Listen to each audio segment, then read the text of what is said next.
Sir आज हल्की हवा चल गई। जल्दी से इनके एरिया की लाइट काट लो, जल्दी करो लाइट काट।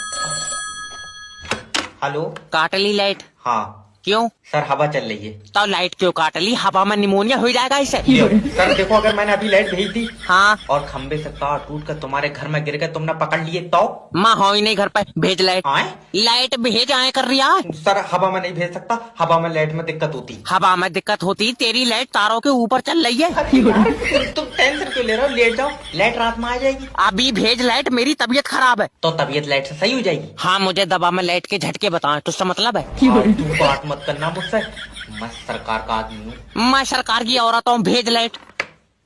ये बता कब तक आएगी लाइट? जब हवा रुकेगी। हवा कब रुकेगी? मैं अपने फेफड़ों तो छोड़ लिया हूँ, मुझसे पूछ रहे हो? मैं तेरे खिलाफ ऊपर तक जाऊंगा। हाँ जब पहुंच जाए तो बता दिए। अरे इसके इन्वर्टर की भी खींच लो।